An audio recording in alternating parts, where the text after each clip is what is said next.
Okay, we're in broadcast mode. Great. Okay, welcome everybody to the May 19th study session prior to the May 19th council meeting. Madam City Clerk, can you please do a roll call? Councilmember Chow? Here. Councilmember Sinks? Councilmember Willie? Here. Vice Mayor Paul? Here. Mayor Scharf? Here.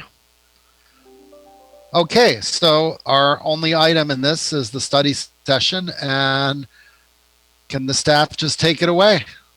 We are going to take it away. Good evening, Mayor and City Council.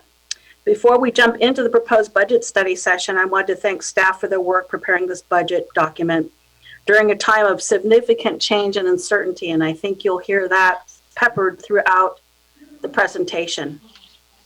So bear with us here a little bit. Next slide. So the objective of this particular study session is to receive comments and questions from council and public so that we can fully inform our proposed budget coming back to council, I think in mid-June. So we'll gather up the requests and return with updates and a final budget hearing in June. So that's the goal for this particular study session. So I wanted to highlight some of the themes that we use in preparing all of our budgets. And I want to say that I'm absolutely kind of astounded coming from a different budget environment that we've built such a strong financial foundation, given the way that city staff have planned the budget kind of years prior to this particular situation that we've been in. Since fiscal year 2013, the city's experienced a steady stream of one-time and ongoing revenue increases, including increased property tax rate from 5.6% to 7% over the last 6 years, increased sales tax for a sales tax localization agreement for Apple Park, increased the city's share from about 50% to 65% as part of 2 of our sales tax sharing agreements, and increased transit occupancy tax rate from 10% to 12%, adding 4 new hotels and established a collection agreement from Airbnb for short-term rentals. The sale of Primridge Avenue and the one-time construction tax related to Apple Park also increased our revenues over the past several years. The city's budget has grown at a tempered pace, with the city making strategic investments while setting aside a lot of reserves, which I think is the key here. Some of the investments include the pavement maintenance, over $30 million invested, resulting in an increase to our pavement condition index from 63 to 85, paying off a large portion of retiree health unfunded liability, resulting in Cupertino being one of the handful of cities with minimal unfunded liabilities. Funding of critical reserves, including the Economic Uncertainty Reserve in the General Fund and the Capital Reserve in the Capital Projects Fund. And creating a 115 Pension Stabilization Fund, which enables the city to weather unexpected CalPERS retirement rate increases, limiting the impact of the impact to the city's operating budget. Investing in various capital projects totaling $94 million, which includes significant investment in the city's bike and pedestrian master plan. These prudent past decisions place the city in a favorable financial position with strong reserves. This gives us a little bit of time to make well-informed decisions as more data becomes available. So we used a certain balancing strategy here depicted in this slide. And although the city is in a good financial position at this time, it does not mean that we don't have significant impacts from COVID and shouldn't be careful. Because there could have the potential for a resulting recession that's been predicted by many of the financial experts, actually across the globe. Later in this presentation, you will hear a proposal for over $9 million in expenditure reductions, including a 10% reduction in staffing over 4 years through attrition, a 10% reduction in materials cost, and a 5% reduction in contracts, Additionally, we are recommending ongoing reductions in capital outlays and special projects, as well as the elimination of the annual general fund contribution to the capital reserve. The next few years are uncertain, but thanks to prior planning and prudent decision-making, and with an effective financial strategy going forward, Cupertino is in a good position to weather the pandemic.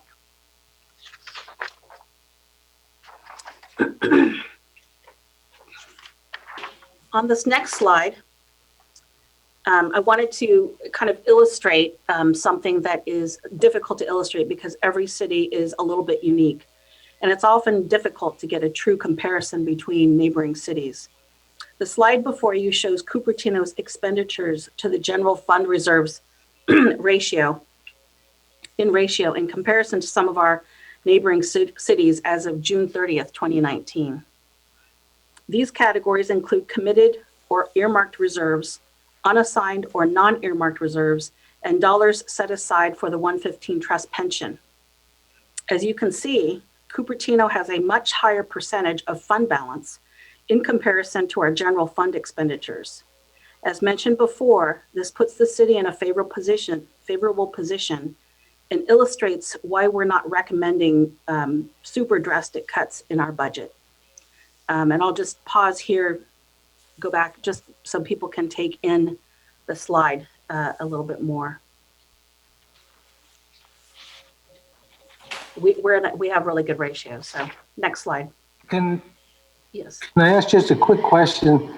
Yeah, Sure. I look at the slide, but can you kind of explain why Cupertino's position is better than Mountain View when Mountain View has a lot more unassigned and very little committed, and the exact opposite for Campbell? I mean, it would seem like one of the two of those, we would be in the middle. I'm missing the connection there. Christina? This is because we're looking at overall total fund balance, and we're doing it as a percentage of our general fund expenditures. So we didn't necessarily wanted to show the different categories to show you kind of where they were put in. We're not quite sure why Mountain View has such a high balance and unassigned, why they haven't put that anywhere else. It could just be that they had a really good kind of fiscal year 19, and that's why they've left it there. But when we look at it overall, what this is saying is in our reserves, the city has about 60% of what it would take to cover one full year of expenses. When you look at Mountain View, when you look at their reserves, they're a little under 40% in reserves of what it would take to cover a full year's worth of expense. Does that help explain it a little bit better? And each city is going to do different things with their reserves, depending on recommendations either from staff or decisions from council. It helps move me in the direction. I'm still not, but maybe it'll become clear with the rest of the presentation.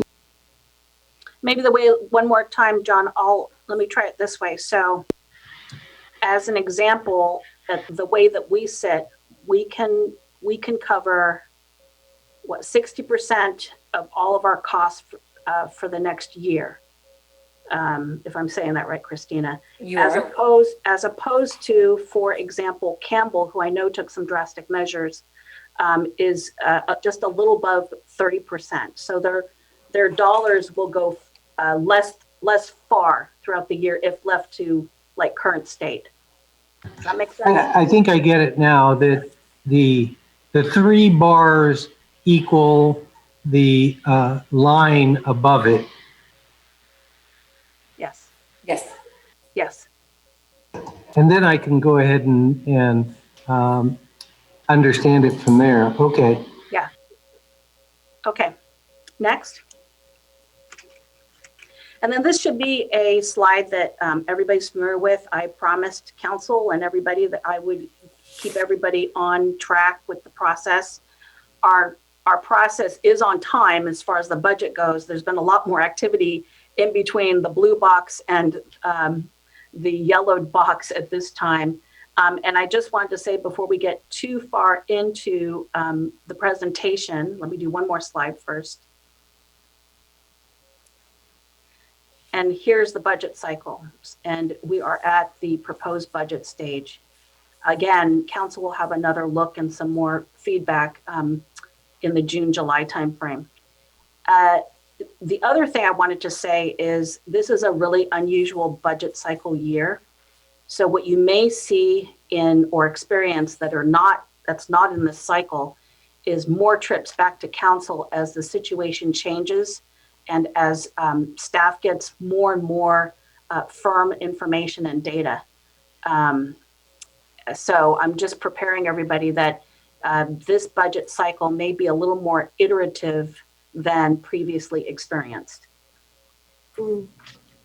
So I think the earlier schedule was the budget will come to council in early June. So because right now it won't be on the council agenda until June 14th. That is the last day the council will be forced to accept. Because of that, there is no opportunity to any adjustment. The council will be forced to accept whatever was proposed on 14th of June. I thought we had this earlier. So there is a chance for the council to provide comment, input, and then we might adjust it in case we want to adjust it. No, so it's generally been it's actually been both first or second meeting in June. And what generally happens is as part of this proposed study session, and even as part of the final study session, adjustments get recommended by council and with sufficient votes, those get incorporated into the final budget. Okay, so you expect all the comments to come before June 14th? Before or even at June 14th as well. Mm-hmm. Okay. And then on to the main part of the presentation. All right, so good evening as Mayor, City Council, Christina Alfaro, Director of Administrative Services. I'll be taking you through the revenue forecast portion of our presentation this evening, covering mostly the general fund. We'll also cover an expenditure forecast for the general fund. We'll go over the budget, talking about it across all funds. We'll go over proposed budget requests, which will also be across all funds. We'll talk about issues and challenges facing the city. And then we'll go over the budget calendar, which discusses how often or the next few meetings you should expect from us to talk about the budget. We have a very robust presentation this evening. If you've opened up the slide deck that was sent over, we are currently at 54 slides. So we do ask that as much as possible, if we can hold the questions to the end. We feel like we may be answering your questions in later slides. And we have a pretty good strategy. If you just give us a slide number and you have a question at the end, we can get back to that slide relatively quickly. So again, wherever possible, if we could hold questions to the end, I think it would be very helpful. Before we jump full on into the numbers portion of the presentation, as the city manager mentioned, and again, you're going to hear it repeated several times throughout this presentation, is what we're facing now with COVID-19 is really a period not only of kind of sharp revenue drops, but more so the uncertainty around COVID, how long it will last, how deep this will go, how far we'll have to make cuts or recession, or how long the recession will last. And really that is to say, a lot of our forecasts that we build, and I think you've heard us say this before, are based on historical trend lines. Well, when no historical trend lines exist, you have to wait for data to come in to really make sure you're on the right path. And as the city manager said, this is why we're going to have a very much so an iterative budget. You're going to see me and my staff here talking to you about the budget and budget changes as we get more information, and that information either may help us stay our course or may result in us changing where we're going. The likelihood that everything we're going to present 3 forecasts to you this evening, the likelihood that they're all wrong is probably very high. The likelihood that one of them is right is probably very low. But again, this is why we'll be before you several times throughout the next fiscal year.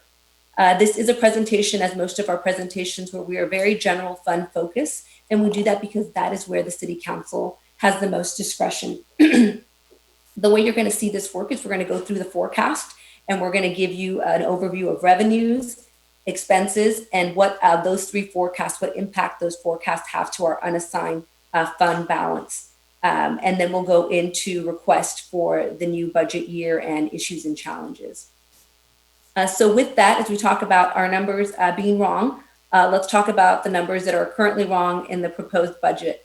So a little bit about how our budget gets put together. We started planning for fiscal year 21 budget in November of 19. We were actually done with a pretty good version of the proposed budget that included a lot more spending and even requesting additional new full-time positions in March, right before COVID hit, and definitely before people really understood the amount of impact COVID was going to have. But we were here before you in late April, and we talked about a general fund budget. And I'm going to try to use annotations here, and we're going to see how this works. Can everybody see the little spotlight here? So in late April, we came to council to give our COVID-19 update, and we talked about a $79.8 million general fund proposed expenses. What you see in the budget book is actually $82.3 million, and that is kind of a timing issue. When you're putting together a 500+ page document that has numbers on almost every single page that connect to each other, there's a certain point in time, if you're going to meet a May 1st printing deadline, you have to make the numbers stop moving. And those numbers stopped moving at 82.3.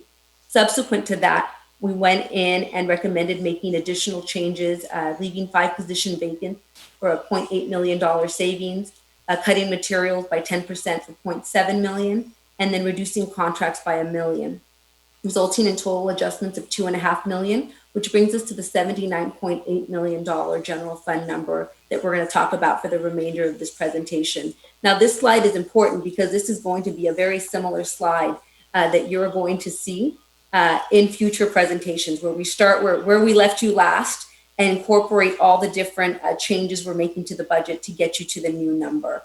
So just this is a slide hopefully you like, because you're going to be seeing a slide similar to this in almost every presentation. So Christina, let me just provide a little bit of clarification. So in other words, the budget book that everybody's been looking at and that's been online had $82.3 million in it, plus some reductions we were able to take that we knew we were going to take after that, getting us to a $79.8 million like post-COVID effect planning number. What you'll see in subsequent slides is further reduction past that number. Thank you, Deb.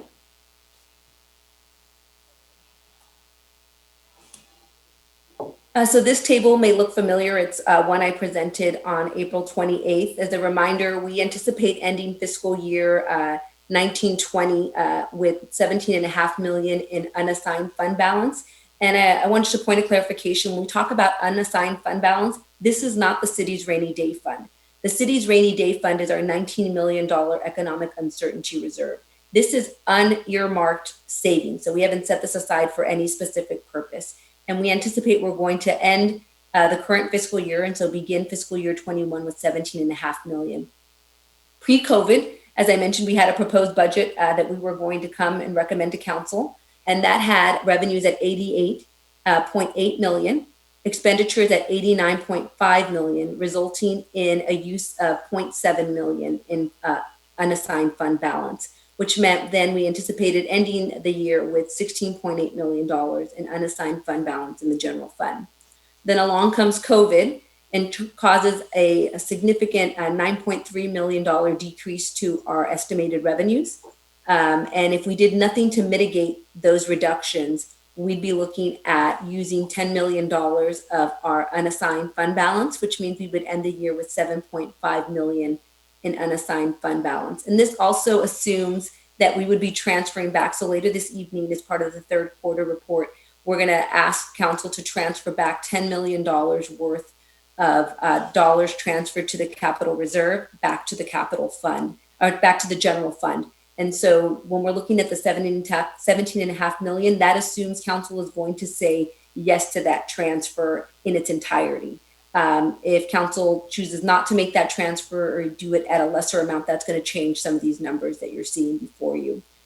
So finally, when we look at COVID mitigated impacts, so we looked at our reduced revenues and we said we need to make adjustments to our expenses to kind of live within this new world of reduced revenues. staff came in and made $9.7 million of expenditure reductions, which resulted in a net impact of $0.3 million to unassigned fund balance, but still left us ending fiscal year 21 with about $17.2 million in unassigned fund balance. And this number is going to be important as we go through the presentation. There'll be some slides where we kind of refer back to this number, so just try to keep that in the back of your head. But again, this really speaks to, we did have a budget pre-COVID, then we have the COVID impacts. And when we talk about the mitigated impacts to COVID, so whether those are revenue reductions or expenditure reductions, they refer back to the budget we were going to present prior to COVID, not looking at our last year's adopted budget. So just a point of clarification there. The other thing I want to just take a quick moment to cover, and Zach will cover this more in his portion of the presentation, is when we talk about a $9.7 million reduction in expenses, that's not a one-year reduction. Those reductions are ongoing through our forecast. And so I think that's just an important, again, clarification point as we go through the presentation. And when we look at the revenue impacts, we can see the largest impacts happen in our sales tax category at $4.7 million. Sales tax is an interesting category for the city because there's a really large concentration of business-to-business tax. As an example of this, during the Great Recession, the city of Cupertino, because we had such high concentration of business-to-business tax, did not see much of an impact on their sales tax category during the Great Recession. If our B2B side does well, any impacts to potential retail or dining establishments in the city will not actually, more than likely will not show up when we come speak to council if B2B does well. If B2B does not do well or does worse than we're expecting it to do here in this current forecast, you are more than likely going to see that impact come in a lot greater. Now, the only issue with sales tax is it's collected 6 months in arrears, which means we won't know the impact of COVID and from April to June until January of 21. So that just, that's a longer time horizon for us to be able to get that data that's going to kind of tell us really what's happening. Property tax is really minimal here. This is the only time we're showing a decrease to property tax at 0.7 million. It's mostly driven by our unsecured property tax. So we had met with the city assessor's office, the county assessor's office, and they did mention that unsecured is where they thought the bulk of the impact would be. And unsecured property tax is related to like office equipment or a boat, basically anything that isn't like a building. And that's where they thought that we would see the biggest impact related to property tax. The other thing, when we talk about the closest thing that we can look at in terms of the recent history related to kind of a long-term economic impact, is the Great Recession. And again, when we look at Cupertino during that Great Recession, we did not see any property values go negative, which is why you don't see them forecasted currently, not in the current year, but you also won't see them in the out years. Again, we're only seeing a one-time related to unsecured. Transient occupancy tax is another area where we're projecting a $2.5 million. Before you proceed there, Christina, I just want to make clear that under sales tax, B2B is business-to-business sales tax versus like point of sale sales tax. Yes, thank you, Deb. We're also looking at a $2.1 million loss in charges for services, mostly related to facility closures, and some small losses in fines and forfeitures and other financing sources. When we look at the City of Cupertino's general fund revenue base, we see 4 categories, which are the 4 categories we normally focus on, make up over 80% of our revenues. And those are sales tax at 26%, property tax at 32%, transient occupancy tax at 9%, and then charges for services at 15%. And the reason we have this pie chart up here, just to give you a flavor of, why are they focusing on these 4 areas? We focus here because that's where the bulk of the dollars are. When we take those 4 areas and we graph them along a 10-year forecast, this shows you kind of by each area. So the gray bar corresponds to sales tax, property tax, TOT, charges for services. And then the yellow line represents the total of all of the categories, including all other categories in the current fiscal year 20, for fiscal year 21, and then what we're looking at for an out year growth based on forecast B. And forecast B is what's currently recommended in the budget book, but we are going to take you through two other forecasts in just a moment. And again, that 79.5 is assuming 10 comes into the general part of it. 10 million of that income is coming from the capital reserves, your recommendation? That's correct. So that would be you'd see that in the 92.1, because that's going to happen in the 2020 fiscal year if council approves it. And also in your forecast, it seems you're assuming 10% for the next quarter, but then 100% for the rest. So your forecast is based on 100% recovery after September?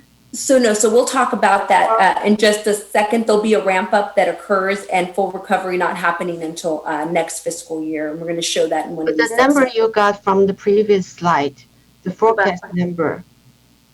So it seems if you're assuming 10% occupancy for first quarter only, then you are assuming 100% recovery after September. Is that an assumption for every one of these categories? No, so we're going to walk you through kind of the forecast and what those look like in the recovery period, and a slide that's actually coming up next. So this reduction is only maybe the first quarter, a projection for the first quarter. That's all. Correct. Okay. And so when we look at our three forecasts, which we're calling forecast A, which is kind of a pre-COVID or very minimally impacted by COVID forecast, a forecast B again, which is the one that's currently in the budget book and the one we discussed on April 28th as well, and then a forecast C. Forecast B has $9.3 million reduction or 12% reduction in revenue, and forecast C has a $16.5 million or 21% revenue reduction. When we look at our 10-year forecast, we programmed in 2 years of no growth across all revenue categories. Those happen in fiscal year 24 and 28. And for us, that's what we're calling kind of a recessionary model, not a negative growth, but a flattening of our growth. We're going to cover the four major categories: sales tax, property tax, transient occupancy tax, and charges for services. When we look at sales tax, forecast A really has no reduction. Forecast B, we've talked about 4.7 million or an 18% reduction in sales tax. And forecast C has a 7.4 or 29% reduction in sales tax. Across the board is very conservative growth. Outside of the 2 years where there's no growth, it's really only 1 to 2%. Again, that's because this category has tended to be a bit volatile with our business to business.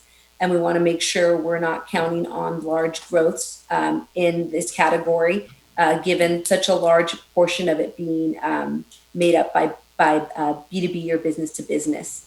When we look in terms of a recovery, forecast A doesn't really have a recovery because it never really had a dip.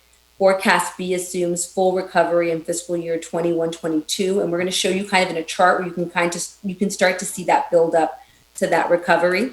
And then for forecast C shows full recovery to 22-23. When we look at property tax, again, we have that $0.7 million reduction in fiscal year 21, but moderate growth of 2 to 3% in the out years, again, with the exception of the 2 years where there's no growth. And again, we're currently only forecasting really minimal impact to property tax. When we look at TOT, again, the first model has no reduction. Forecast B shows a 2.5 million or 25% reduction, and forecast C has a 5 million or 50% reduction to this category. When we look at growth, again, aside from the years where there's no growth, we're looking at about a 2 to 3% growth in the out years. And then when we look at a recovery period, again, we're looking at full recovery happening in fiscal year 21-22 versus a full recovery happening in fiscal year 22-23.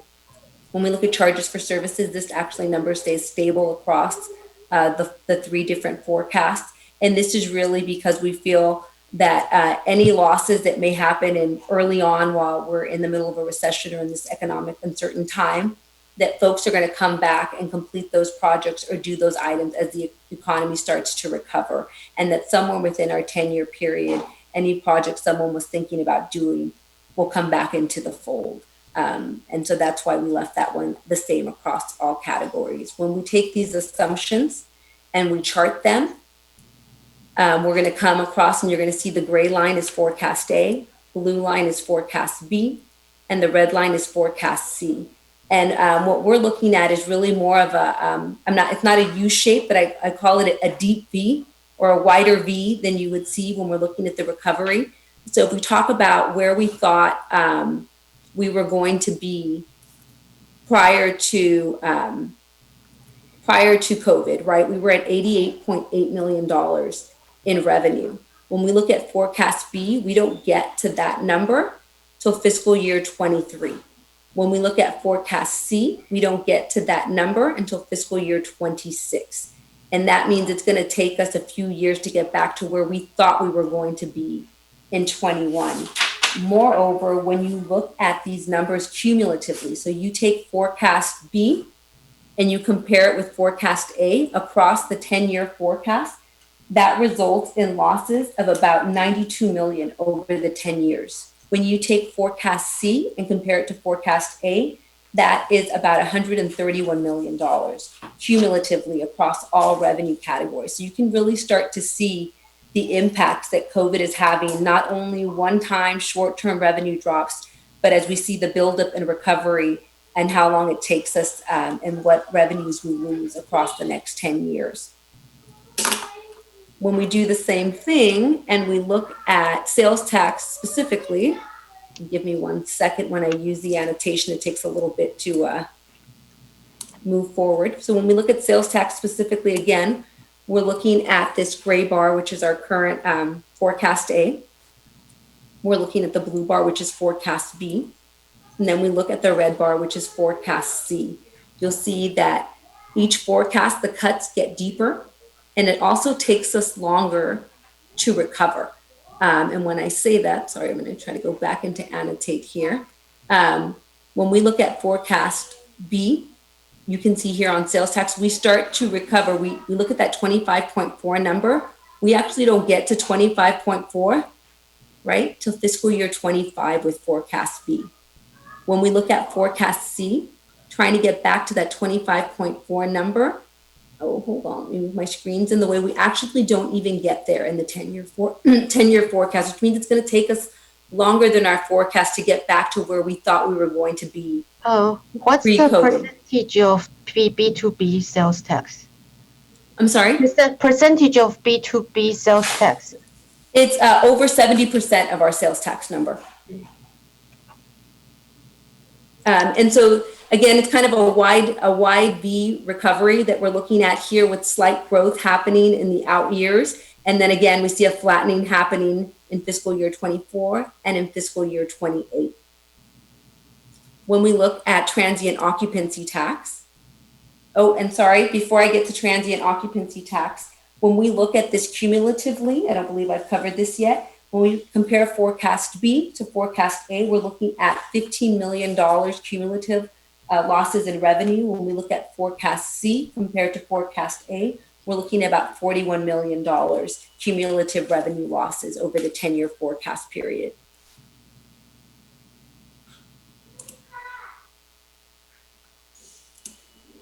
When we look at transient occupancy tax, again, we're gonna, I'm not quite sure what to call these recovery. I don't know that it has a good shape.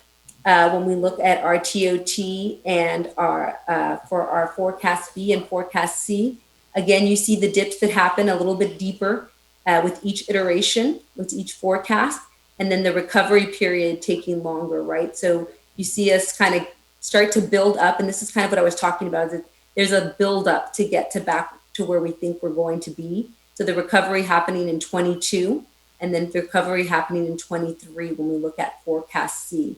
When we look at this $11 million number, pre-COVID number, we get to that in fiscal year 23 for forecast B. And in forecast C, we get to that number in fiscal year 27.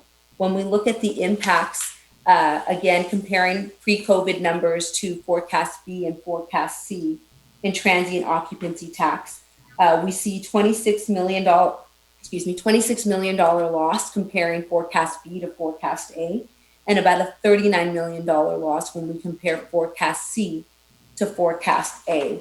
And so that gives you a flavor. I know council had asked for some different forecasts besides the one that we had related to revenue.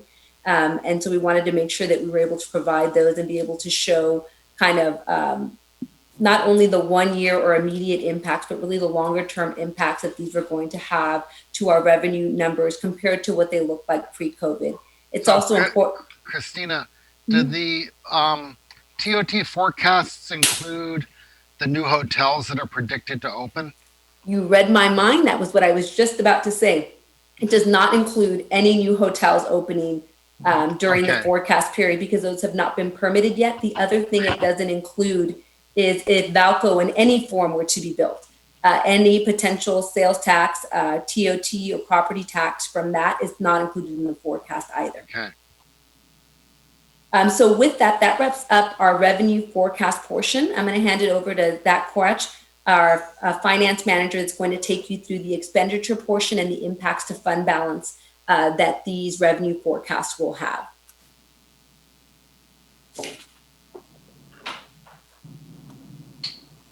Thank you, Christina. Good evening, Honorable Mayor, Vice Mayor, Council members. Zach Korach, Finance Manager. The slide before you is a look at the general fund expenditures by object or account classification. Again, as Christina had explained earlier, the adjustments that were made to the total general fund expenditures in comparison with the proposed budget, we see the $79.84 million reflecting the additional budget savings for materials, contract services, salary and benefits through vacancy savings. The purpose and the primary takeaway of looking at this pie chart before you is to identify the largest account classifications making up the general fund, and that being employee compensation and benefits at 36%, contract services at 27%, and then followed up with cost allocation and transfers out, both at 13%.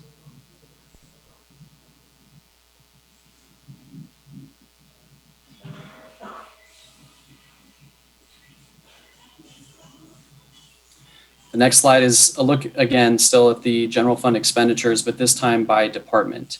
The $79.84 million is broken out by such, and consistent with years past, Public Works leads the way with $22.4 million or 28% of the general fund budget. And that's next followed up by the law enforcement contract at $14.7 million or 18%. And then next we have non-departmental at $10.1 million or 13%. Just for clarification, the non-departmental category, that consists of interfund transfers of cash moving from the general fund to other funds within the city. And it's usually on an annual basis for purposes of subsidy or special revenue funds, enterprise funds, internal service funds. We have talked about a number of the information on this slide before you briefly, but this is a detailed look by account category at some of the general fund expenditure balancing strategies. I want to start off with the rows that have a check mark. So starting with contingencies, next looking at the transfers out, and then the reduced budget requests. If it has a check mark next to it, that signifies or represents that it has already been implemented and incorporated into the proposed budget document as of May 1st, 2020. For all other rows, those are to be considered and recommended to be implemented as part of the final budget hearing on June 16th. So starting with salaries and benefits, the strategy here is to reduce the fiscal year 2021 budget by $800,000, which represents a 5 full-time employee vacancy level that is maintained in that first year. The strategy would be to eventually arrive at 20 vacant full-time positions, but it will be eased in over a 4-year period. So 5 full-time positions left vacant in fiscal year 21, 5 additional left vacant in fiscal year 22, and so on until the city achieves that 20 vacant FTE count. For purposes of the forecast, once the 20 vacant positions is hit in year 4, that 20 position count is left and maintained for the remainder of the forecast. And within the forecast assumptions, that equates to approximately $3.2 million that would be achieved in vacancy savings in year 4 and throughout the remainder of the forecast. Moving down to materials, The $670,000 reduction, that represents a 10% reduction in the materials classification, an overall $1 million reduction in contract services. Capital outlays is reduced minimally by $150,000 per year. Special projects is one that is currently, I believe, in the proposed budget at $1.4 million. As part of the budget process, and really because to echo what Director Alfaro and what their city manager had referenced earlier in the presentation, because these numbers are ever changing and the COVID-19 situation is raising such a high level of uncertainty, staff are taking a second look at all of their budgets and identifying the various costs that are included, but primarily the special projects and those one-time asks that are incorporated into the proposed budget. And as part of the final adopted budget, we're going to be covering some of the proposed recommendations in a few slides when we look at the departments in detail. But there will be opportunities for departments to submit additional reductions, primarily for those special projects.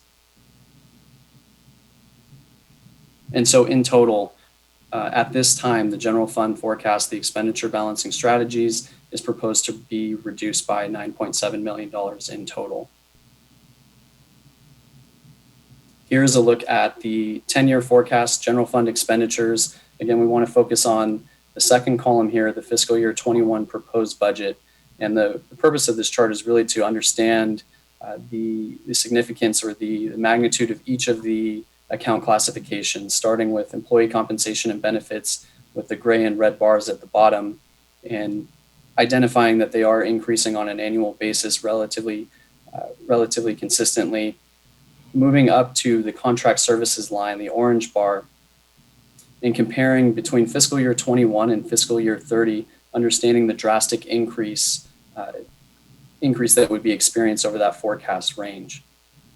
And so in total, over that 10-year period, the general fund expenditures would increase from $79.84 million to $101.89 million. And again, as Christina had mentioned earlier, the cuts that are being proposed to the fiscal year 2021 budget are incorporated not only in fiscal year 21, but in each of the out years of the forecast as well.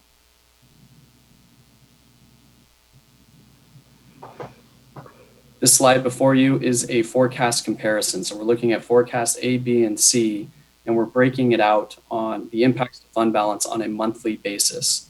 So how this was derived was by taking 3 years of historical trended data in terms of the timing of when the city typically receives its revenues and the timing in which the city will spend the dollars.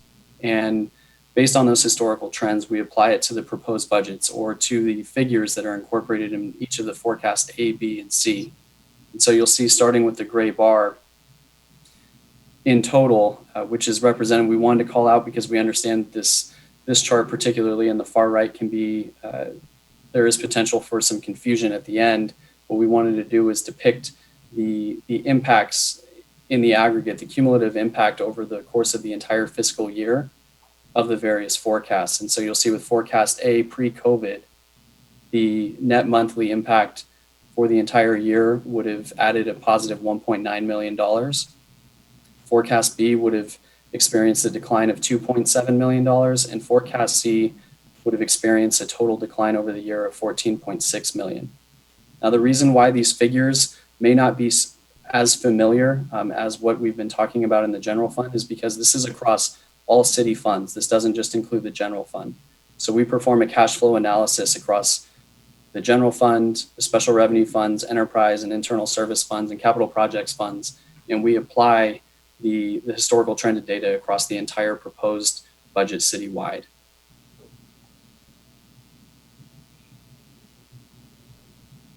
This slide before you is the general fund unassigned fund balance forecast, and it is presented as a cumulative comparison. So you'll recall that as part of the April 28th fiscal update for COVID-19, and as mentioned earlier in the presentation, staff are estimating the general fund to end fiscal year 2020 with $17.5 million in unassigned fund balance. And what we've done is we've incorporated the revenues and expenditures from each of the forecast A, B, and C to to that beginning fund balance and applied it cumulatively on an annual basis. And so what we're seeing is pre-COVID, looking at the blue bar, the top bar, we see consistent with forecasts that have been presented to City Council pre-COVID, continued positive growth on an annual basis. But when we look at the gray line, we see that there is a relatively sharp dip. The declines in revenues that would be in fiscal year 2021 are offset by the general fund budget expenditure strategies, where we have a reduction in materials and contract services and achieve vacancy savings. And so we absorb some of the revenue shortfall there. And the question to be answered is, why are we seeing such a significant uptick in the out years immediately following fiscal year 21? And the reason is because that is signifying the start of the recovery period for the cities, or namely the general fund's primary revenue streams. But we have to keep in mind that the cuts that have been made or proposed to be made to the general fund are not just one time. We're building off of that new base that is incorporated into fiscal year 21 and building off of that in the out years. And so that is why we're seeing a more significant uptick in the increases to unassigned fund balance. Now, when we look at forecast C, which is signified by the red bar at the bottom, we see, again, more austere, more adverse impacts from COVID-19, namely on sales tax and transient occupancy tax. Excuse me. And what we're seeing is, again, more aggressive impacts and negative impacts to the forecast. But what's important to understand in looking at this 10-year range is that by fiscal year 2030, and at no point throughout the 10-year forecast range, does the general fund's unassigned fund balance fall below zero. And that's important to understand, because what that means is that over that 10-year forecast range, the general fund does not appear to require to dip into the city's, the general fund's economic uncertainty reserve, the $19 million, nor does it require to dip into the pension section 115 trust, the $12 million. And one last point that I want to call out too is when we're looking at and comparing forecast A with forecast B, or the pre-COVID versus the forecast that is included in the proposed budget, when we're talking about the full recovery period, we start seeing some positive impacts and some full recovery aspects in the relatively short term. But as was shown in the revenue forecast slides, a few slides previous, we see that we don't actually reach the pre-COVID revenues for a number of years, 2 to 3 years later down the road in forecast B, and 4 to 5 years later down the road in forecast C. And that can also be best represented by looking at the intersection between forecast A and forecast B near the top in the middle of the slide here.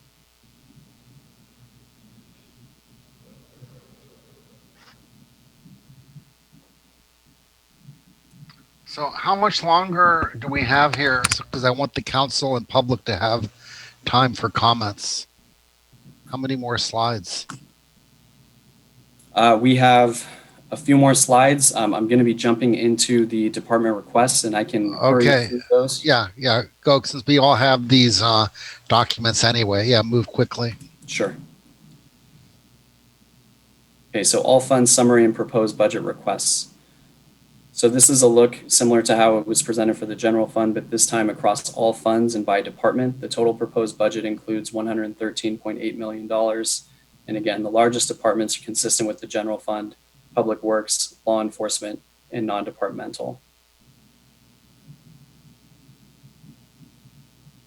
Same total expenditures across the city, but this time by account classification and consistent with the general fund: employee compensation and benefits, contract services, cost allocation, and transfers out. So first, starting with the City Council and Commissions Department and focusing on community funding requests, we wanted to note that it is not currently included in the proposed budget, and that is because the Parks and Recreation Commission was unable to hold its meetings due to COVID-19.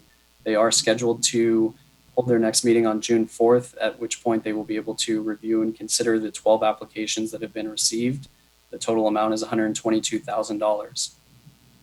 We also want to remind the City Council that as part of the fiscal year 1920 adopted budget, the $20,000 annual community funding amount that was made to Cupertino Historical Society was actually moved to the base, and moving forward, starting with this fiscal year, would not be subject to the community funding process. As of right now, it's not currently included in the proposed budget, but it will be included as part of the final adopted. So I'm sorry, why was Parks and Rec not able to have meetings when other commissions are? I do not have that information. Okay, all right, thank you. They just missed the first meeting in April. They did have their last meeting. Okay, all right, thank you.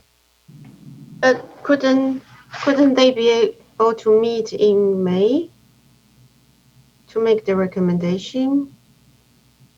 They did meet in May. Their next meeting will be June 4th, where they will make the recommendation. In May, what they looked at was the criteria, but they did not have the applications. The applicants have all been contacted by the finance department to make sure that all of the funds are going to be used for projects that are still going to go ahead. We didn't want anybody to apply for funds that were going to be toward projects that were going to be eliminated due to COVID. So Park and Rec Commission at their last meeting did approve the criteria to go forward. And at their June 4th meeting, they will see all of the applications, and that will come to you in June for approval. All right, good enough. Let's move on. Wait, the application deadline is like early March. That shouldn't be affected by COVID. Some of the applications were for projects that cannot be held due to COVID. So the finance department went back and conferred with them to make sure that the funds were going toward actual programs that could be held. Okay, all right, great. Continue. So I will only cover the special projects by each department that apply to the proposed city council work program. That would be for administration, reduce secondhand smoke exposure, and climate action plan. And if you see any of the items that are that have a strike through, that is representing a current proposed request that is recommended by city staff to be defunded at this time. So for administration, we see the federal legislative support is proposed to be defunded or removed from the proposed budget. The last two items will not have an impact on the general fund unassigned fund balance. Rather, they will be funded by PEG funds or the public access television. What is federal legislative support? Do we have that? The current contract with Townsend covers state level, and if we wanted federal legislative support from them, we would have to expand it. The federal. Yeah, that's what it is.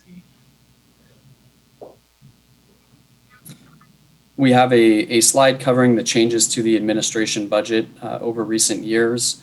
We've identified a $2.9 million variance from the fiscal year 18 adopted budget to the fiscal year 21 proposed budget.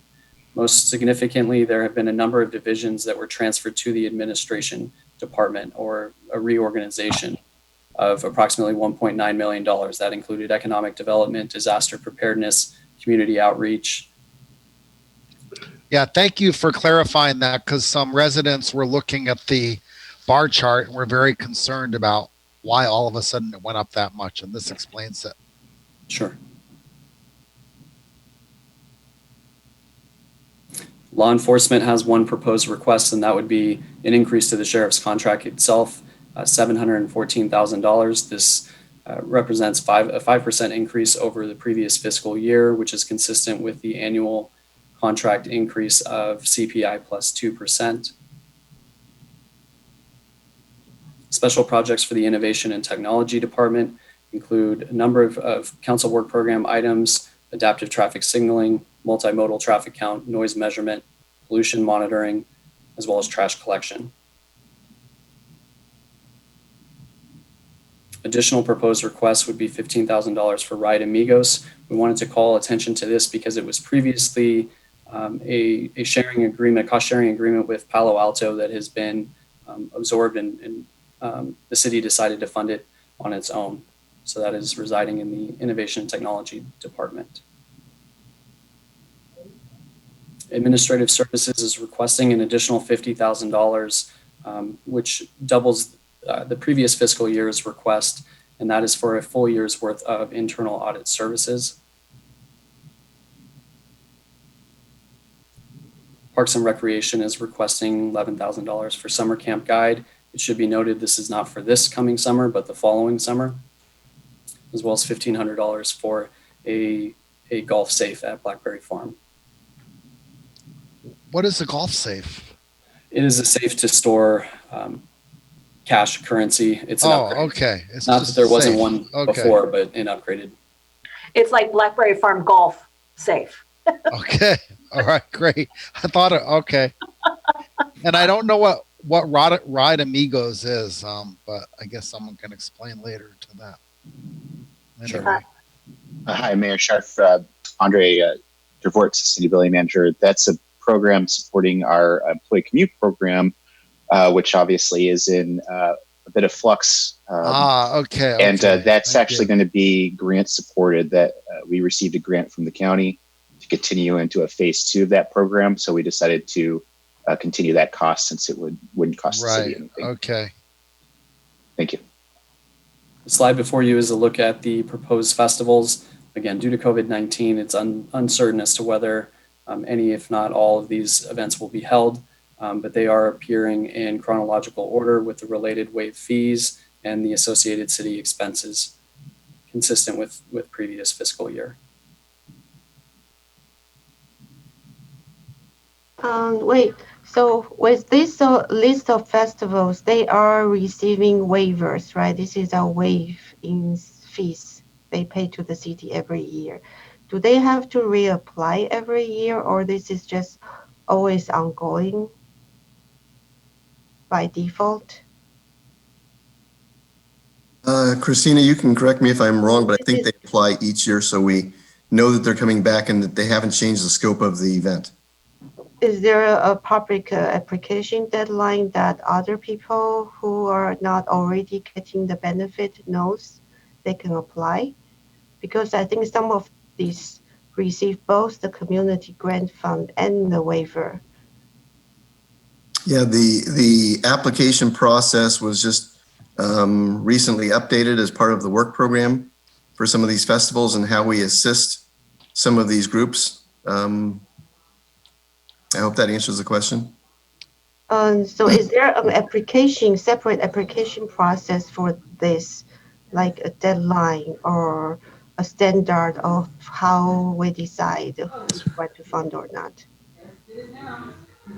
Looks like Christine, did you want to weigh in? There is a separate application process for this. Yes, hello. I'm not sure if you can hear me. And now, Okay. These are the festivals that are held annually. And so once an event has been held for 3 years, they do become part of the annual offerings. So, so assuming that they have met the criteria and that the event is successful, then we incorporate the figures into the annual budget. Okay. So they become part of the city program that we provide annually. Yes, they are partners with the city with regards to these festivals. But some of these are fundraisers, but the city don't really have any part with the fund that they raise, right? we don't receive any, is that what you're They asking? don't receive any funding from any profit that they make. That is correct. That's correct. Funding, okay, yeah. And then, but then my question is there a standard application process so that other people who are hosting the same kind of festivals know they can apply too? How is that done? There is a separate application process for these groups, Okay, you can let me know later. and it is online. Yeah, okay, you can email me later. Okay. Okay. Continue. Community Development Department has a special project for Marina Plaza, $50,000, and this will be funded through pass-through revenues from the applicant. Public Works, we have a number of special projects. I would like to just highlight the ones that are proposed to change. That would be first being the trash enclosure for stormwater. Master plan is being reduced by approximately 50%.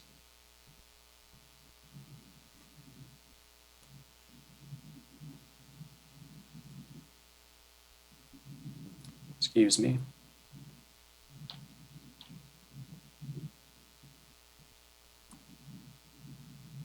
Okay. Annual sidewalk curb and gutter is being proposed to be reduced by just over $1 million.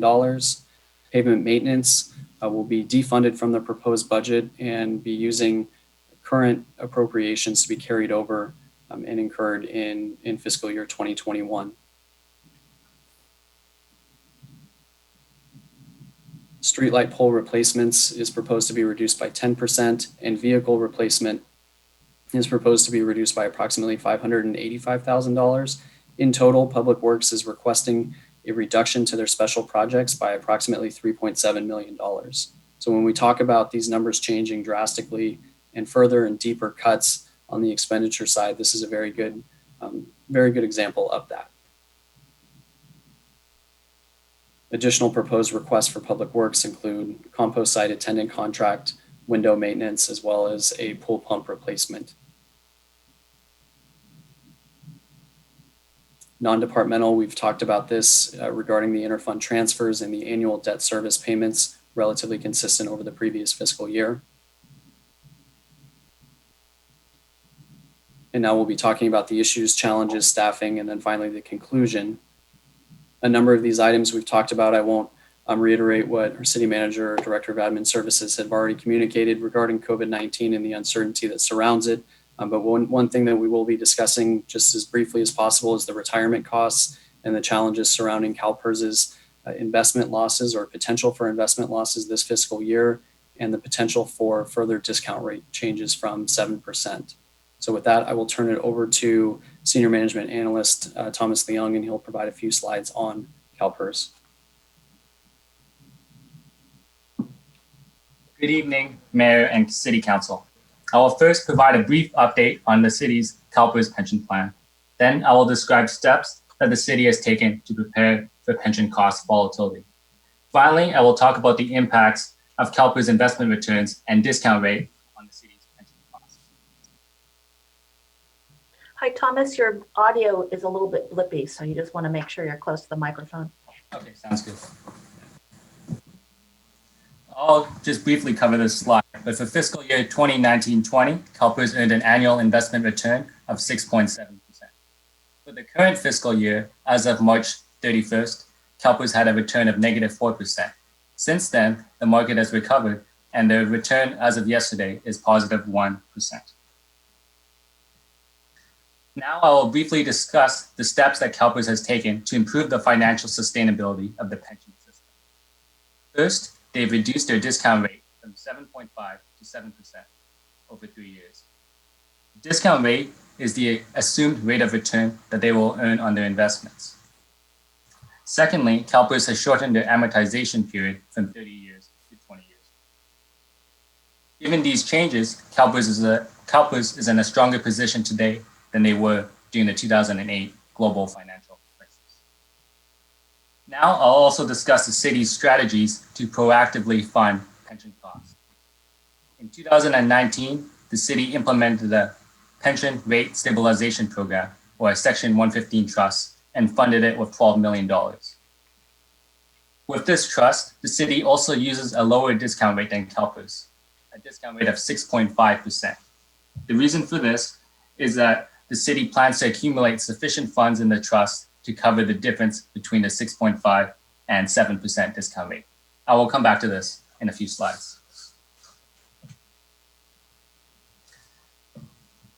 The current volatility in the financial markets is projected to have significant impacts on the city's pension costs. Since annual returns are locked in on June 30th, fiscal year 2020 investment returns will reflect both the bull market in the first half of the fiscal year and the COVID-19 drawdown in the second half. As indicated in this slide, retirement benefits are funded by a combination of investment earnings and contributions from the employer and employees. If the investment return for fiscal year 2020 is below the 7% assumption, the city's contributions will increase to cover the shortfall. As this slide shows, if the investment return is 1 percentage point below the discount rate, the city's contributions will increase by up to $130,000 per year in our 10-year forecast. This is a 0.8 million impact over the 10-year forecast. This type of analysis indicates the impact of investment returns on the city's pension costs.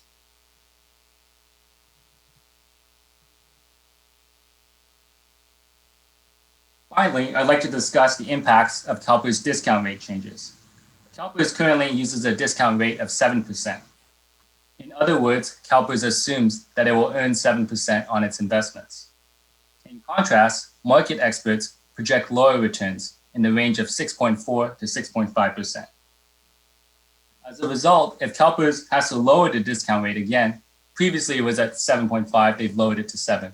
If they have to lower it again, the city's costs will increase, or projected to increase.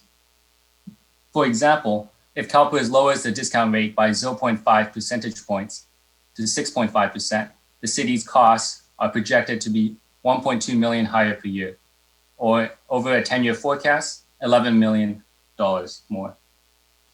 As we've seen, the city's pension costs are sensitive to changes in the discount rate.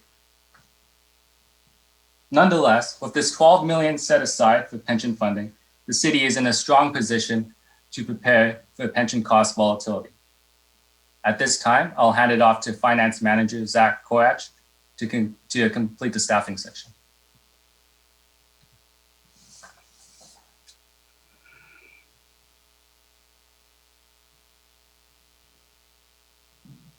Thank you, Thomas. So there are no changes to the total FTE count at 203.75, but we do want to draw attention to the current 5 limited term positions that are existing within the city. At this time, due to various positions terms expiring, and given the uncertainty due to COVID-19, we are only recommending that one of the 5 positions be converted to a permanent status, and that would be the senior management analyst within the administrative services department. The other 4 positions that have a strike through, those are only being recommended to be deferred. Staff are planning to bring those back at a later date when we have more information surrounding the COVID-19 emergency and as more information becomes available from a financial standpoint. But so they will remain on staff unlimited term, right? Yeah, they have various expiration dates to their limited term appointments. Okay, good. And so the management analyst, for example, expires June 30. So we thought it really urgent to get that in front of council. The rest of them have varying different expiration dates that I'm comfortable bringing back once we have more information on the finances. Even if they expire, we can continue the limited term for another year, right? I don't think we can. That's the problem. Cannot? No. Oh, okay. Otherwise, I would have done that and just asked for forgiveness and asked council if I could just extend these, but we can't. So we brought them forward. I think it's a 3-year limit, correct, Christina? Is it 2 or 3? It's 3. Excuse me. Okay. Okay, so we are on to questions, and we are at 6:38, and the council meeting starts in 7 minutes, so obviously we're going to go over. So can we go around to the council members one at a time? Each I'd take. be happy to hold my questions until after any public members have spoken. Okay, what about everyone else? Would you like to let the public go first? We have a couple of hands raised here. Correct. Go to the attendees. Right, I see 2 people with their hands raised. So first is Connie Cunningham. Would you like to, I will allow you to talk. Connie, would you like to speak? Yes, I would like to speak. Thank you very much, Mayor. And thank you. Good evening to you and the Vice Mayor, council members, city manager and staff, and everyone else that is on Zoom this evening in the audience. My name is Connie Cunningham. I'm a resident of Cupertino and a housing commissioner, although speaking for myself only. I know that there are many things of which to be proud of in the performance of our city's duties. I know that the work covered in this budget is commendable in many ways, and I want to thank you and the city staff for all of this work on our behalf. However, there was one new initiative that caught my eye on page 15 of the budget message, which is attachment F.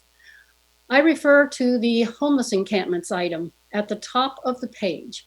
It says, the Code Enforcement Office is currently working on creating a standard operating procedure and a contract to have public camping sites removed from the public right-of-way and public property. The city of Cupertino has seen a growth of illegal camping sites along Wolf Road and 280. The goal of this project is the removal of unlawful encampments and the mitigation of health, safety, and access issues while respecting the rights of occupants. And then listen carefully to this, informing them of alternative resources within the community. It does not include any mention about what an alternative resource might be. One resource could be the West Valley Community Services. That is a nonprofit agency to whom the city has provided grants to assist many categories of vulnerable citizens. These grants include funding for rental assistance due to COVID-19, as well as annual grants for operating various programs to help those who are vulnerable to loss of food, medicine, housing. They live paycheck to paycheck. This includes helping the elderly as well as helping people suffering from homelessness. It is unimaginable to me that this sort of new initiative is being considered at this time of severe need, and the likelihood that there will be more people who lose their homes in the coming months. Governor Newsom has created a number of different initiatives and funding sources, from trailers to hotel rooms. He has also urged cities, counties, and other legal districts to find buildings that can be used. Another idea for those homeless who cannot accept living in a shelter, and we understand there are those people with pets or perhaps belongings that don't fit or whatever the reason. Camping is another activity that people do all the time normally for fun. There are portable toilets, there are portable hand washing machines, portable showers, and laundromats.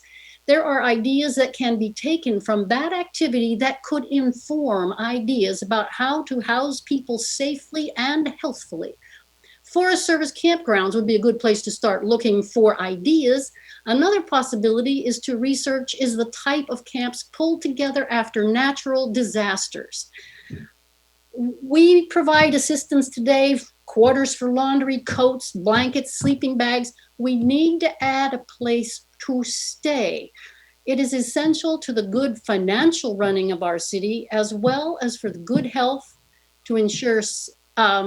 Okay, finish up. You're at over 3 minutes, okay? Oh, no. Okay, well, thank you so much for this chance to listen. Bye-bye. Okay.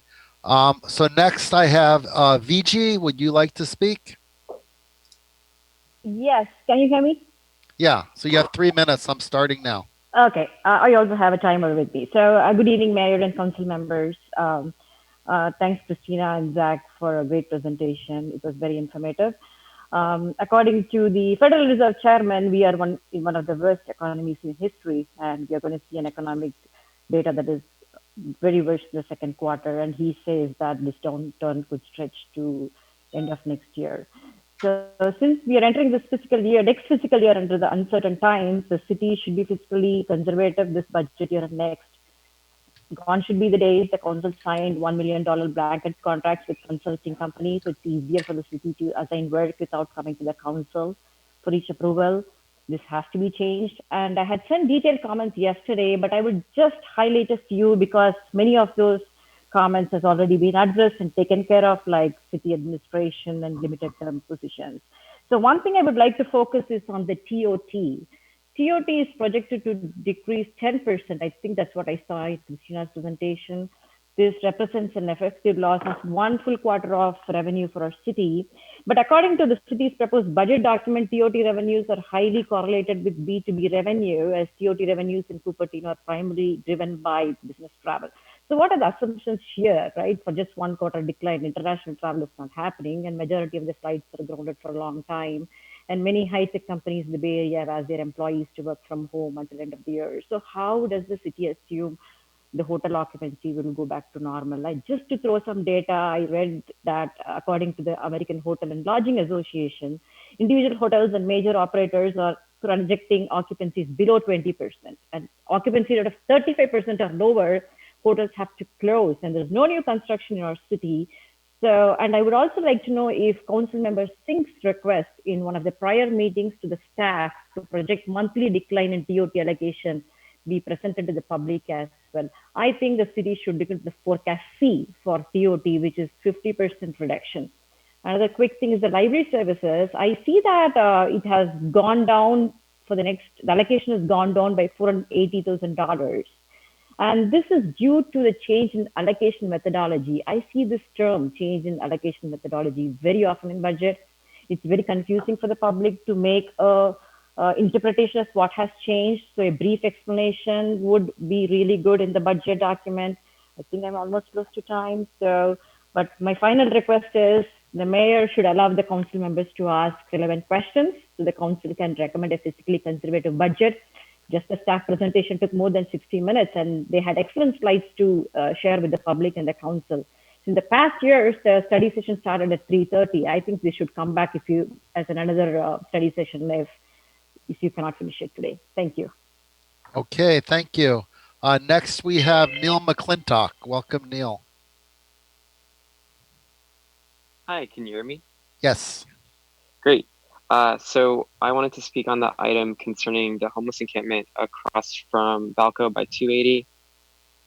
So my concern as a member of the public and a Cupertino resident is just that the current goal is to relocate and get rid of these folks instead of actually ensuring that they have a place to stay that is healthy and habitable. And I want to make sure that the city of Cupertino has a plan before they are moved. I recognize that a lot of residents have voiced their concerns about the encampment. I've read the comments on Nextdoor, but I do believe that the livelihood of these folks, their ability to have somewhere to stay, takes precedence over the concerns on Nextdoor, and that ultimately we need to make sure that they're actually able to stay alive and that they have some form of shelter. And currently, I don't think that's the direction that we've taken. I haven't seen an indication that the city has a reliable plan for how to house these people and where they should go. And I have a colleague that's actually spoken with some of them and can confirm that at least one of them is a former Cupertino resident who was displaced due to high housing costs. There's no way of knowing if there are more former Cupertino residents at that encampment unless we go out and ask. But I would say that, any of them could have been your neighbors. They could have lived across the street from you. And I don't know that we should be treating our neighbors in this way. We ought to have compassion and we need to make sure they have somewhere to live. In the past year, there was a landmark ruling by the Ninth Circuit Court of Appeals, and the Supreme Court of the United States denied any form of appeal. And what they said essentially is that you cannot simply move homeless folks unless you actually have a plan for housing them, if you actually have an alternative. And I'm not sure that we currently have an alternative. I know that West Valley Community Services wasn't reached out before this. I know that they've reached out now, but I would like to see a lot more direction and I would like to see an actual plan moving forward, because our job is not to appeal to Nextdoor complaints about how these folks are a blight on society. Our job is to make sure that we're actually caring for those who are most vulnerable, not catering to inconveniences. And let's be honest, yes, there may be some safety concerns because it's by a highway, but I would wager that most of these people who are posting aren't actually concerned about whether or not these people are safe. They're worried about having to see it every day. They want them out because they don't want to have to be reminded of just how bad things are. If you go anywhere else in the Bay Area, this has been a common sight for a long time. We can't simply just push it out and pretend the problem doesn't exist anymore. And so on that note, I really hope the city comes up with a plan. Maybe it's working with local hotels, I'm not sure, but let's not just kick them out unless we actually have a follow-up for where to put them. Thanks so much. Okay, and yes, you are correct about that Ninth Circuit ruling, and we cannot remove any encampment unless there is a place for the residents of the encampment to go to. Unfortunately, even when we have places for them to go to, they often do not wish to go there. But there was also a ruling from a judge in Los Angeles last week or earlier this week saying that homeless could not be on freeway entrances, and they would the cities would have to relocate them somewhere else. Now that's just one judge in Los Angeles, and it was concern for their safety as well as the not just physical safety, the emissions from vehicles, which I guess is also physical safety. So I just would like to assure everyone we will not violate that Ninth Circuit ruling, and no one will be removed unless there is a place to go in a shelter or elsewhere for them, whether they choose to take advantage of that or not. Okay, and next we have GT. Welcome, GT.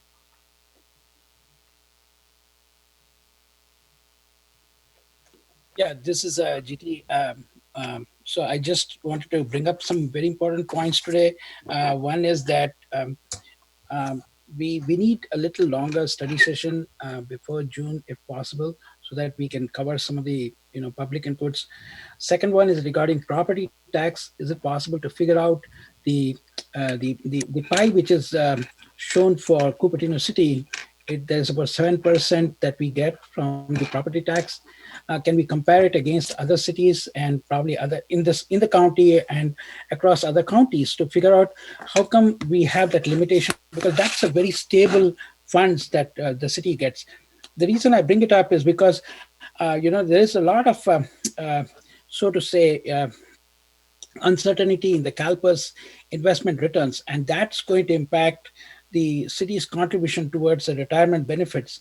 And the current projection of 22 million is based on the idea that we are not going to add any more full-time employees. So in that sense, we need to actually figure out whether going forward, it's possible for us to maintain the level of the funds that we have. The next question is that there is $2 million allocated towards city attorney fees. Is there a possibility that we can get a full-time city attorney so that we can give a part of the budget to the city attorney so that we are able to manage some amount of savings in that particular area? And the TOT somebody has already spoken about, and we also need to understand the kind of the fluctuations in the sales tax. Maybe in the next session we can cover it, so that will also help. Thank you. Okay, thank you. And then the last hand I see raised is, oh no, now I see another one. Gopal, welcome, Gopal.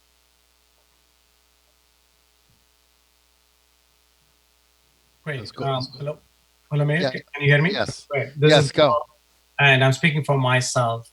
Thanks, Mayor, and the council members and the city staff for walking us through the citizens, the current budget proposal, and what the steps are being taken. So I'll have a very simple comment to make. While there are some steps taken, I've seen that there is some reduction based on the COVID-19 situation. I definitely feel that this is not sufficient. We need to do a lot more. And I would like to put the same. For example, if I go to the recommended expenditure, all funds by project of 113,785,000.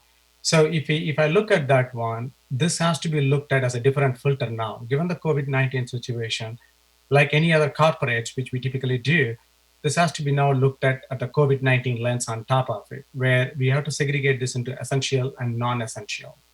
And especially I'm really looking to the contract services and other things which are coming, special projects, whatnot. We need to really take a look at it. And this has to be further filtered into two categories of what's a must-have essential ones for next 2 to 3 years, because this effort is going to continue and we may not see the impact immediately. It'll take 2 to 3 quarters to start with, and it'll stay for 2 more years. Definitely looking through a different lens is a must so that financially we can be stable and doing it. So that's one request I really wanted to have. Thank you. Okay, thank you. And next we have Shawnee Kleinhaus. Welcome.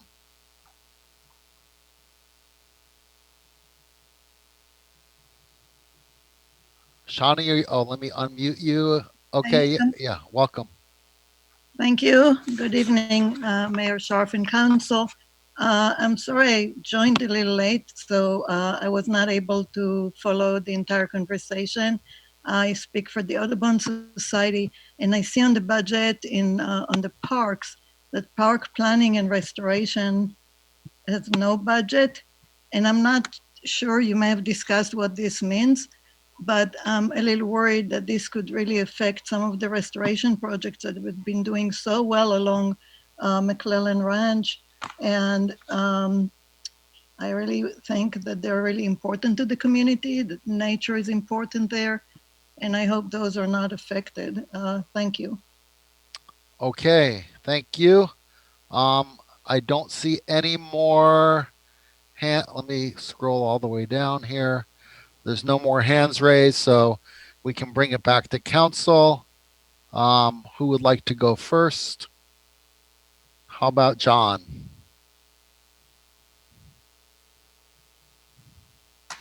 Okay, catch me a little bit off guard there.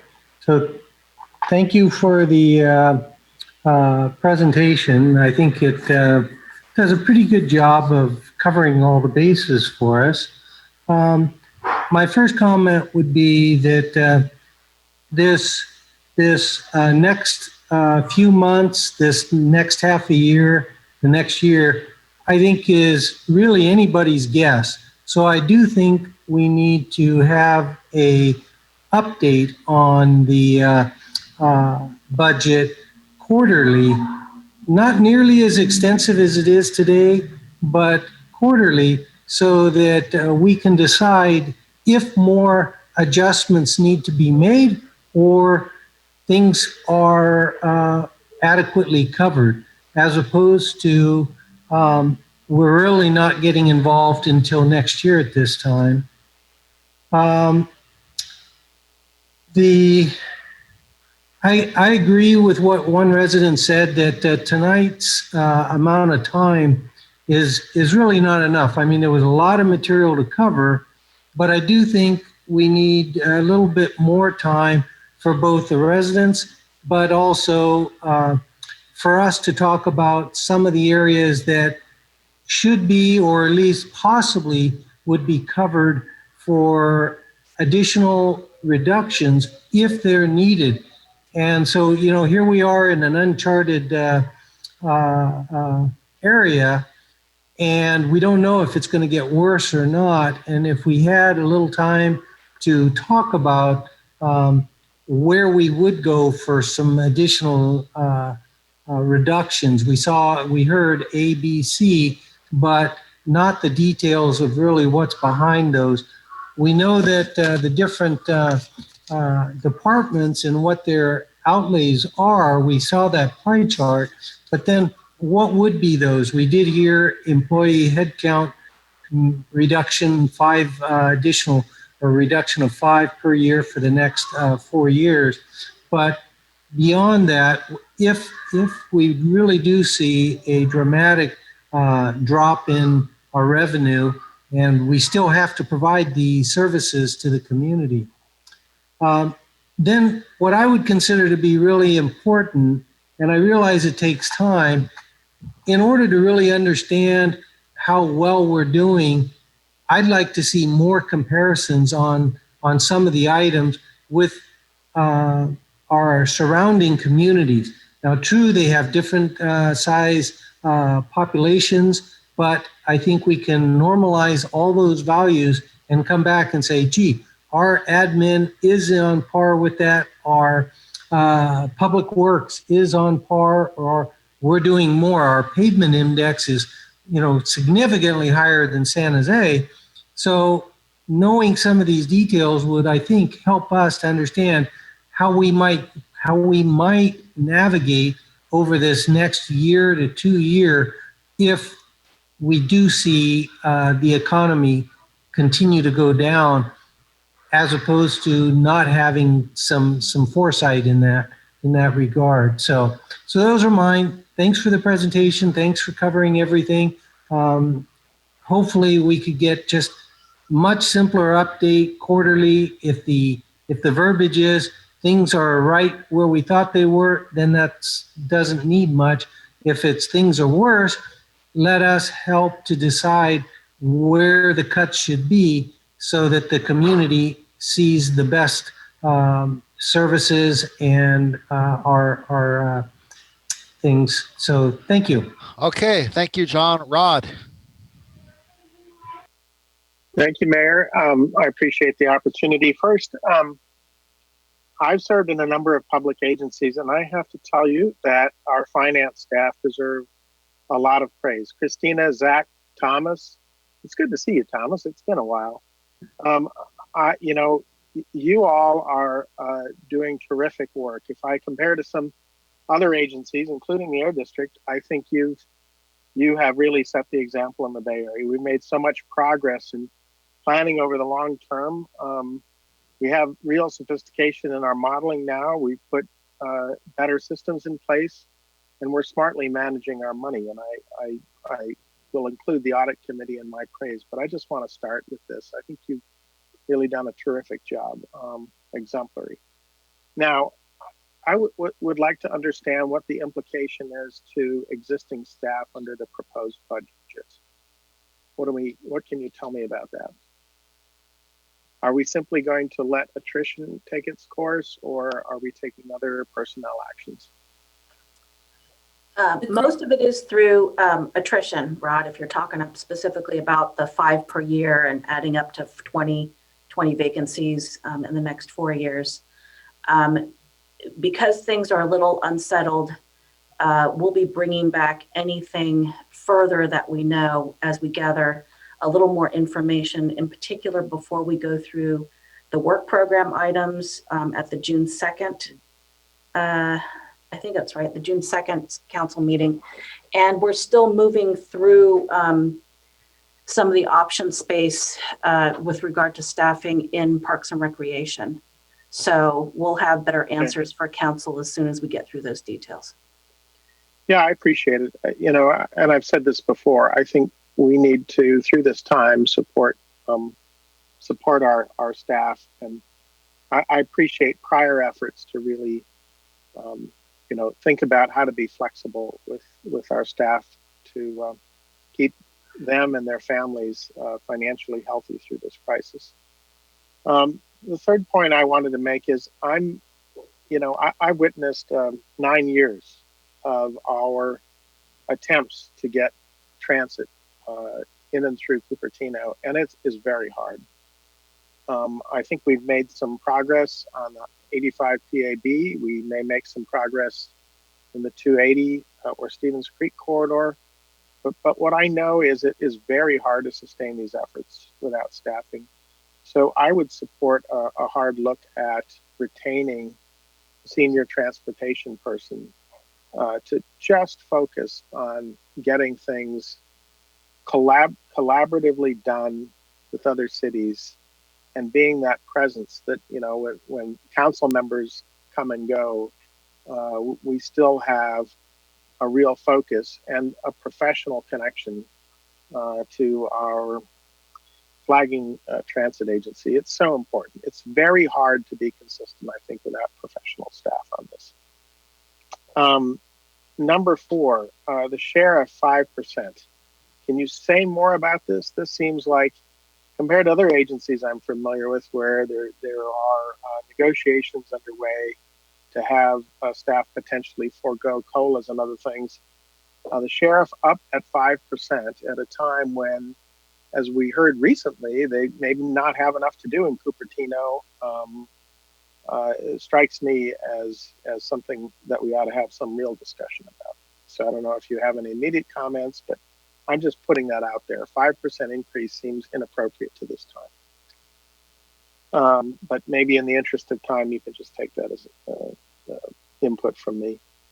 I saw in special projects 40K for a battery that apparently would be for resilience.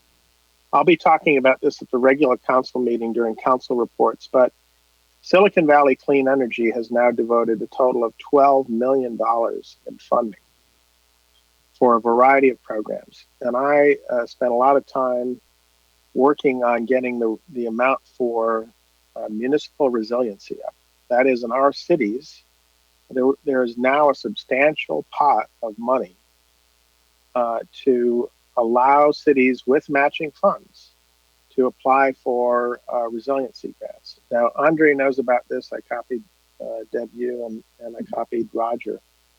But I would like to make sure that we take an opportunity here, even in a down budget year, to see if we could find, think about a facility that we can't afford to have powered down during a PSPS. And we think about the impact of this, and we say, okay, here's a facility we would like to have electricity always on for, and not through some stupid old diesel generator. I would encourage the city to think about, a match, because these program dollars will go away. When they're consumed, they'll be consumed. So I would encourage us to think about that. I would say about festivals, I think they buoy our civic spirit. I think they add a great deal to building our community. I think we're going to have some real joy. And as the city comes back to life and we're able to resume, what has been a regular schedule of these festivals during all seasons of the year. And I hope that we can, find it in us to continue those at the earliest possible opportunity. I understand that it has to be subject to county public health restrictions, but I think they really do add a lot to our civic life. And I would hate for us to prematurely decide we don't want to budget for them because, maybe we won't be able to. I would rather err on the side of allowing them to proceed only subject to county public health orders. Finally, here I'll stop, even though I'll give more input privately. I don't think it's appropriate that one nonprofit agency in the city should be baselined in our budget, and particularly this year. I think I would have the Historical Society go through the same submittal and competitive evaluation process in our public our Parks and Rec Commission as every other one. I just don't understand why we would make an exception for one nonprofit in the city. That's it. Thanks. Okay, thank you, Rod. Darcy.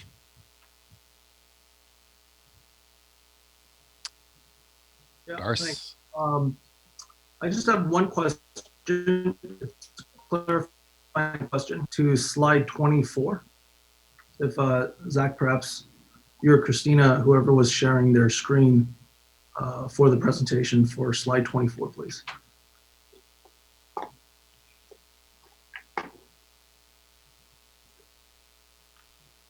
Great.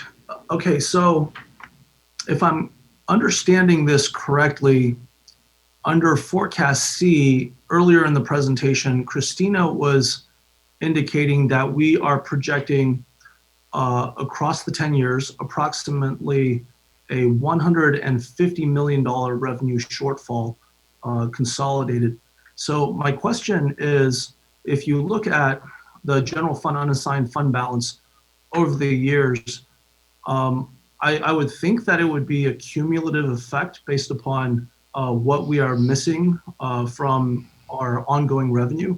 And so if you go all the way to fiscal year 2030, the worst case scenario of these three forecasts, forecast C, has us at the general fund unassigned fund balance of 1.7 million, which is roughly, in the high 30s, 36, 37 million, lower than forecast A or forecast B. So my question is, when you take that differential between that projected shortfall and $150 million, which was closer to the cumulative revenue shortfall over those 10 years, where is that extra $110 million being absorbed within our budgets over the course of the projected decade based off of this worst case scenario forecast C?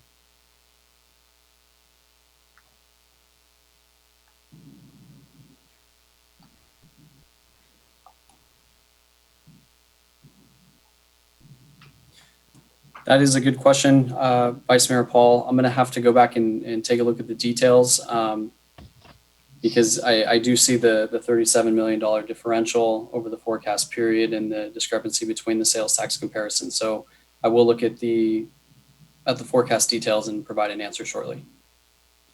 Okay, all right, that's my only question. Thank you. Okay. Councilmember Chow.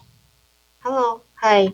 Thank you for a wonderful presentation and thank you for adjusting the budget already. I see that it was proposed to create 5 permanent positions from 5 limited time, and now we are keeping only 1 for now. I mean, we are converting only 1 limited time to permanent right now, and also there is a $1.5 million under special project for curb and gutter, and $2 million for pavement. And I see that the staff has cut that out of the budget. Thank you for that. And I think along the same line, as Shani mentioned, is wonder about park maintenance. So if as long as it's not cut here, I'm assuming we are continuing to maintain the parks. That's already in the maintenance budget in the city, right? Correct. Right. So I guess so any restoration project that's part of the maintenance, they will still be ongoing, right? Yes, whatever in the base budget for public works in ongoing maintenance, it will continue. Okay. Unless we specifically decide to have a reduction on that area. Yeah. Or the regular maintenance cost would remain the same. Correct. Okay. And then in terms of the forecast, I see that the forecast is based on, I guess the projected revenue is based on forecast B, not forecast C. And forecast B is assuming about 25% of reduction in TOT tax, for example, then that's equivalent to 1/4 of no revenue. But also assuming 100% revenue for the rest of the year. That seems very optimistic. And in case we use forecast C, that will give us about $7 million more reduction in revenue.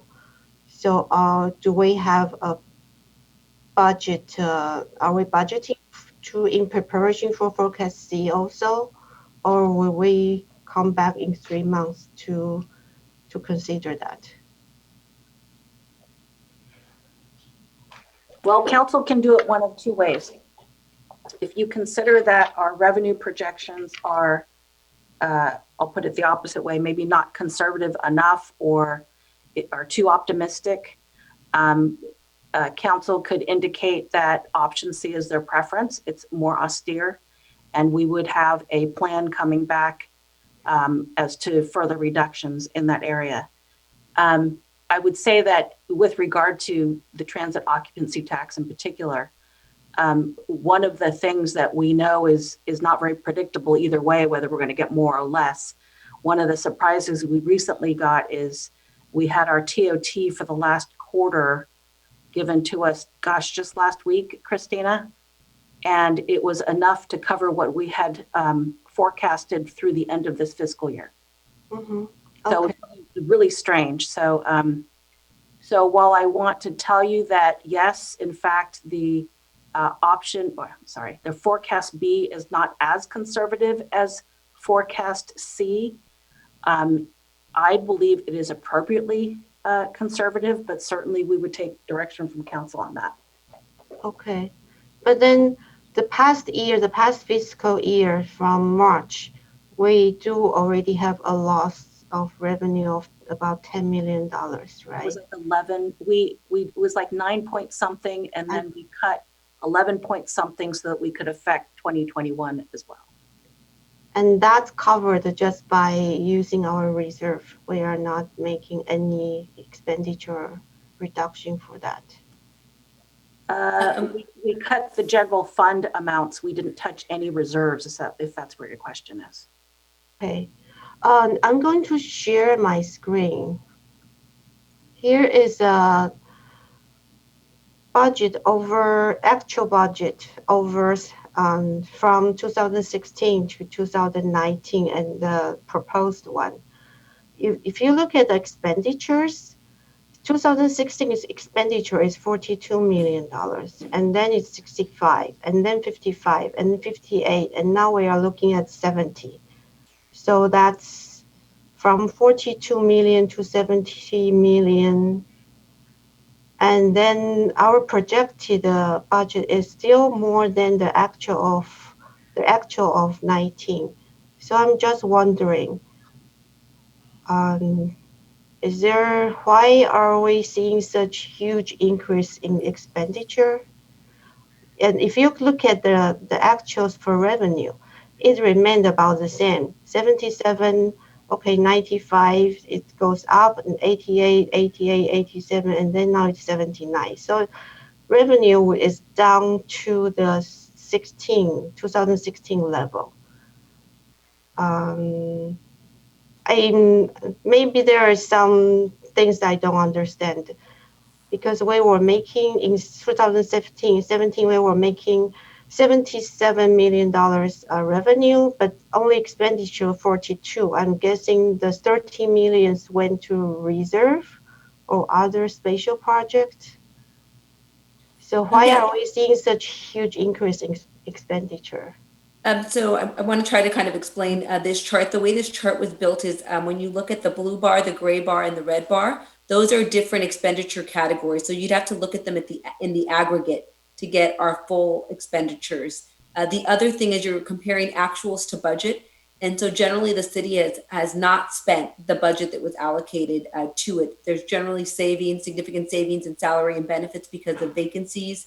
There's generally savings in materials and contracts. Contingencies have generally gone untouched for the most part. So it's kind of a hard to do when you're looking at actuals. It's more when you're looking at budget. So when you look at fiscal year 20 adopted versus to the 21, that's kind of where we'll want to talk about that $5 million increase, and we can come back with some information there. But the reality is fiscal year 21 is going to be different. So we'd be doing a different comparison based on additional cuts that have already been presented tonight in special projects, and potentially additional cuts or additions when we talk about the CIP and the council work program. But that is definitely a comparison that we can do when we come back for final.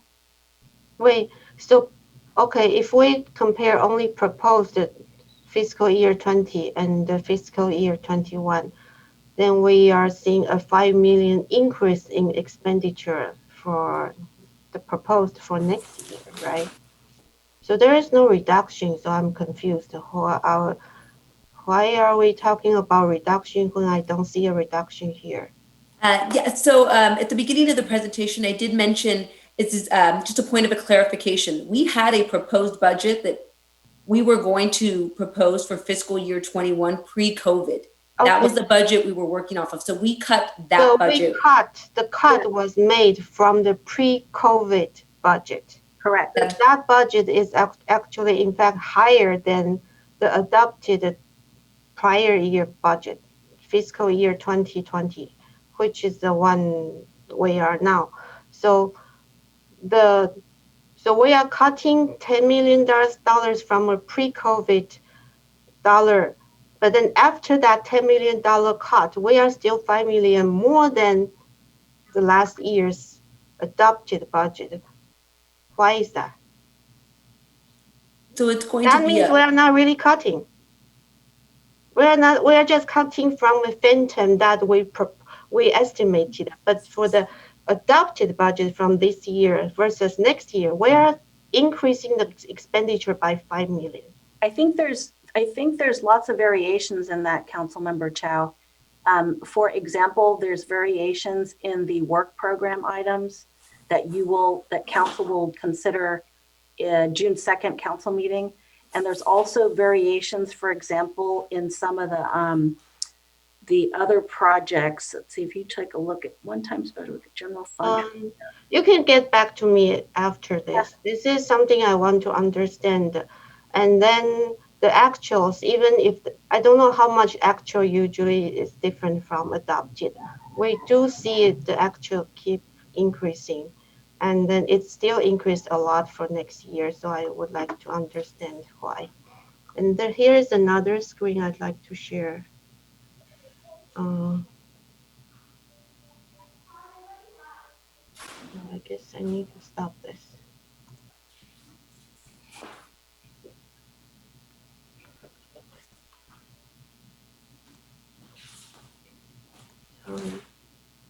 Okay. Oh, not the right one. Sorry. Okay. So this is from the OpenGov. By the way, for all the community members, the city has a really good OpenGov site that we can see all the past year budget with. It can generate various charts. So as we can see that here in this chart from 2008 to 2019, this is the actual of general fund, I think. So it increased quite a bit from 2008. And I see that if you hover over this non-departmental, I see all these numbers for every year. If I hover over every other category, I see all the numbers from the other category. I see that all the category actually, they don't vary that much. But non-departmental is the one that varies a lot. It went from $7 million to $30 million. And I guess I hope to understand that more. You mentioned something, this might be a lot of transfer out. Is that because we have a lot of extra savings? So these are more savings, or are they linked to any expenditure for all the non-departmental? They're in general related. Mostly the big swings that you see or the changes is because we were transferring excess savings out of the general fund to, let's say, our transportation fund for pavement, or to our capital reserve to fund CIP projects. We also did in one of those years, I think it was fiscal year either 14 or 15, transferred $8 million out to help, as the city manager mentioned at the beginning of the presentation, to help fund our retiree unfunded liability. But yeah, that is for the most part is excess unassigned fund balance being transferred out. It also represents at a baseline level the support that the general fund gives to other funds like our enterprise or internal service funds. So there's a portion of general fund revenue that goes to support some of those funds as well. Okay, but even if we don't count the unassigned fund, if you look at the red bar, which is the public works, but that also represents the total without non-departmental. That still increased quite a bit in recent years, and public works funding increased quite a bit since 2016. So that's something we need to understand. And the green part is planning and community. That also has increased. So yeah, I think this is a good chart to look at how we have changed over the years to understand where the money is spent. Okay, thank you. Okay, thank you, Councilmember Chow. So by going last, everyone has said most of what I was going to say. That's good. But kudos to prior councils for being financially conservative. So we have not ended up like some other cities in the county that are making these extreme cuts, including big involuntary reductions in personnel. So I am very glad that we are able to avoid those kinds of drastic cuts. I think we want to avoid involuntary layoffs at all costs. And if the economy does not recover as we hope, we are going to want to go back and talk to our unions and see what kind of agreements we can come to in order to avoid having any involuntary reductions in force. I know in other cities, they're going back to unions and renegotiating things like wage increases that were promised, including COLA. And hopefully we don't have to do something like that. But if the alternative is layoffs, I think perhaps our bargaining units would be willing to look at other options. The other thing was regarding festivals. I know it's not a lot of money. I'm just wondering if we want to start alternating funding every other year. We seem to have almost too many festivals, and it may be affecting attendance that we've got so many, all like almost one after another.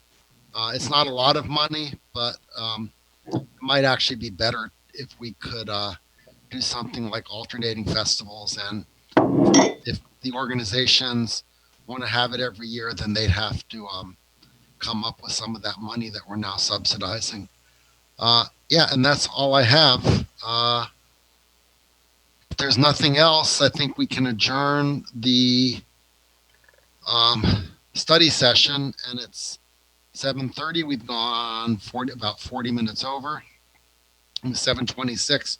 So why don't we take a 5-minute break and start the regular meeting at 7:31. Perfect. Thank you. Okay.